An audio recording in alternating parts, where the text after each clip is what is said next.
sahabat tani, di video kali ini saya mengajak Pak Janan ini gimana sih caranya tanam kelengkeng, medianya apa saja, dan jarak tanam ataupun lubangnya berapa. Nah ini dilalah saya dikasih kesempatan sama Pak Janan dan Mas Solikin suruh nanam sendiri tapi dibantu. Ya, ini bibitnya ya Pak? Iya, bibit. Ini umur berapa Pak kali ini? Ini sekitar 7-8 bulan lah itu.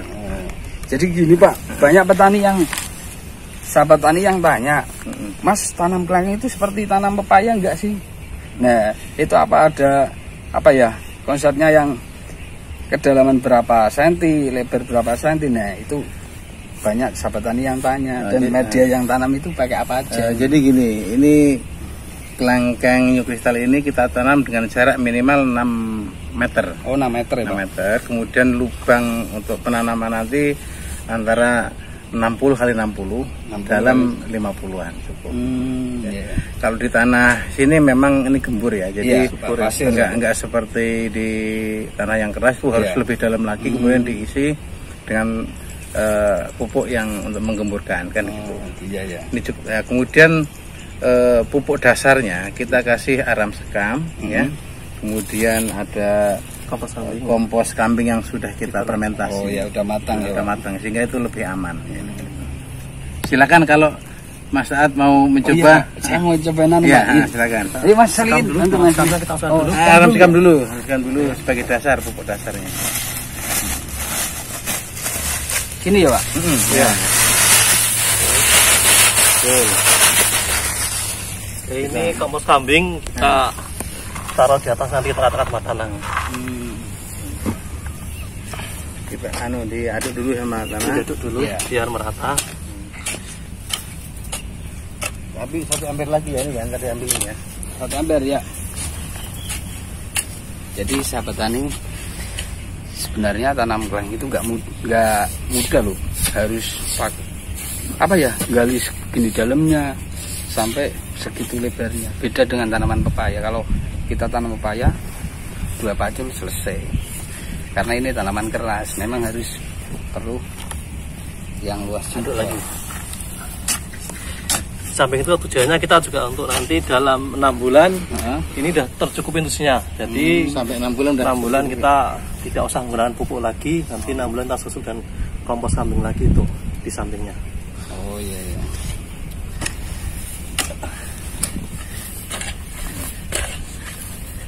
Terus biar agak tinggi karena kita nanamnya tidak boleh terlalu dalam. Oh enggak terlalu dalam Pak. Istilah bahasa orang Jawa itu harus ngangkrek. Karena targetnya pada saat kita proses pembuahan itu biar akarnya nggak terlalu dalam. Karena sasaran poster itu kan akar. Gitu tujuan. Jadi ini nanti nggak di bawah itu Pak nanamnya Pak? Nggak, ini nanti pangkal ini rata dengan ketinggian tanah. Oh gitu. Ya, cukup, itu udah cukup. Ya. Bahkan kalau di daerah tanah liat itu lebih di atasnya biasanya, bikin gundukan lebih tinggi. Tapi apa nggak pengaruh pada saat ini dibuahkan nanti roboh Pak? Enggak, nanti kan ini ada akar tunggang yang udah menguat ke sana ya. Dari makan sendiri-sendiri sehingga dia kuat. Karena ini akarnya akar tunggang.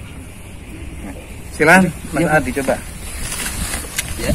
Melipeknya di sobek. Sobek ya Pak.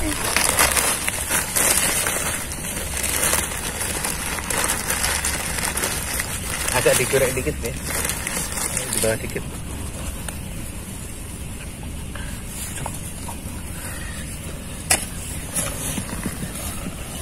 Biar lagi ya. Ya. Jadi sahabat tani mudah kan? Tapi ya yang susah itu yang bikin lubang tanamnya yang terlalu lebar dan terlalu dalam. Karena apa? Untuk menyimpan pupuk kandang atau pupuk kompos persiapan kurang lebih 6 bulan ya? Iya. Nah asupan untuk 6 bulan yang akan datang. Campur. Nah, ini taler ya? Ini.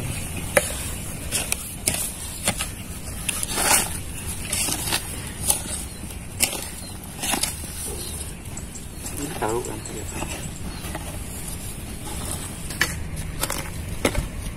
Ini taler ya.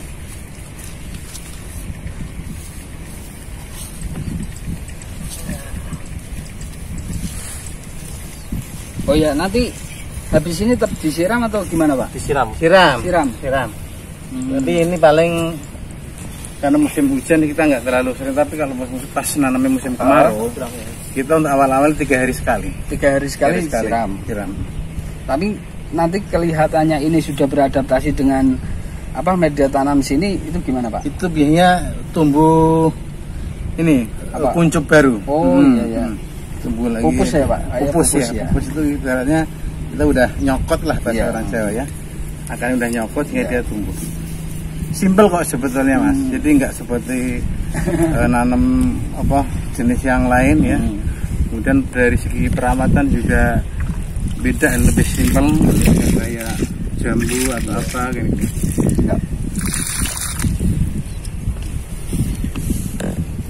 Dipalir gini. Kalau untuk penghalang. Lalu termasuk itu juga ini.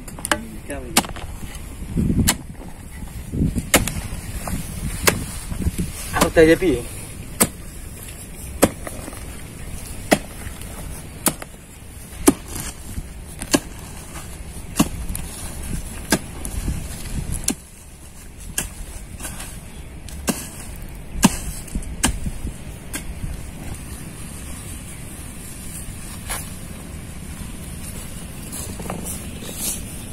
Oh iya Pak, saya mau tanya.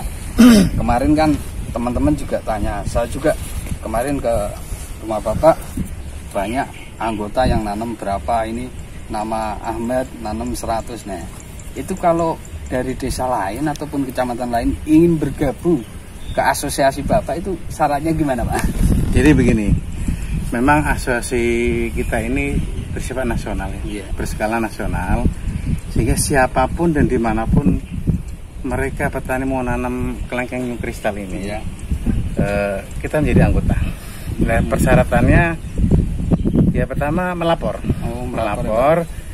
KTP, alamat dan berapa pohon kita tanam, kemudian kapan mulai nanamnya, sehingga itu jadi database di asosiasi.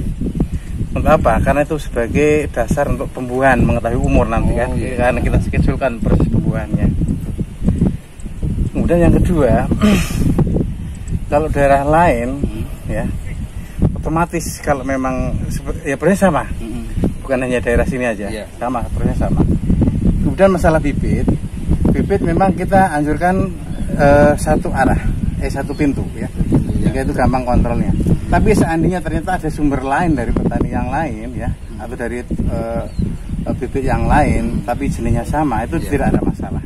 Yang penting ada laporan siapa, di mana, berapa, dan kapan mulai tanam. Itu yang paling penting.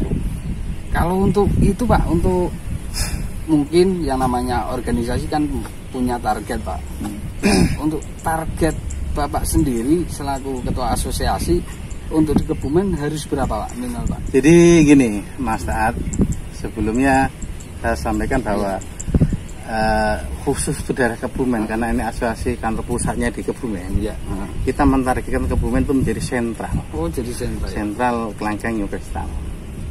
Nah, bisa menjadi sentral, saya kalkulasi itu kurang lebih minimal harus tertanam 12.000 pohon. Banyak ya Pak. 12.000 pohon dengan asumsi ya, satu bulan tuh panen 1.000 pohon. 1.000 pohon. Bisa dijadwalkan ya. Dan Pak? Kebetulan ini pohon proses pembuahannya itu sesuai kehendak kita, jadi bisa dijadwalkan kan begitu. Kalau untuk sekarang aja Pak, musim ini yang sudah tertanam di Kabupaten Kebumen kira-kira saja itu berapa ribu Pak? Saya tadi lihat di datanya Bapak itu banyak sekali, itu ada yang 800 di batang, ada yang 500. Nah, mungkin ada sudah mendekati target Bapak belum itu Pak? Jadi sekarang total di Kebumen ya kurang lebih 8.000 pohon, sehingga saya untuk target menjadi sentral itu kurang sekitar 4.000 lagi. Itu minimal ya, minimal. Tapi kita juga tidak tidak sempit seperti itu, karena memang anggota kita kan banyak di luar daerah. Seandainya untuk menjadikan sentral di sini, apabila tamu datang menanyakan buah, tentunya kami tanggung jawab untuk ada, karena kita sudah berkoordinasi dengan daerah lain supaya bisa ke sini sentra kan gitu. Artinya secara keseluruhan ya udah lebih dari 100.000 kan gitu kan. Yang sebetulnya kuota kita untuk memenuhi kebutuhan nasional itu kalau kita kalkulasikan pohon ya itu 3.600.000 pohon itu keperluan kita. Itu baru bisa untuk memenuhi lokal karena selama ini kan dipenuhi oleh impor itu. Iya, benar Pak. Sahabat tani, buah yang sering kita konsumsi itu, buah kelengkeng itu yang di pasar ternyata masih banyak yang impor ya Pak. Iya, belum. Ya, jadi untuk sahabat tani tetap tanam, kita belajar nanam kelengkeng agar apa? Impor itu ya setidaknya nggak berhenti ya Pak, tapi mengurangi lah berapa persen. Syukur-syukur bisa memutus impor buah kelengkeng. Jadi Pak Janan, makasih banyak, saya udah diajari nanam, tapi saya nggak sampai ini aja Pak. Kita akan selalu update gimana pertumbuhannya nanti sampai pembuahan sampai panen insya Allah. Oke, terima kasih banyak Pak. Sama-sama. Ya, mudah-mudahan kunjungan Anda semuanya menambah semangat petani di sini ya. Amin, amin ya. Dengan media sosialnya yang sudah kemana-mana, mudah-mudahan mereka juga tahu alamat sini, gitu ya. Ya, siap. Oke, makasih Mas. Oke, sahabat tani tetap semangat bertani. Salam petani Indonesia.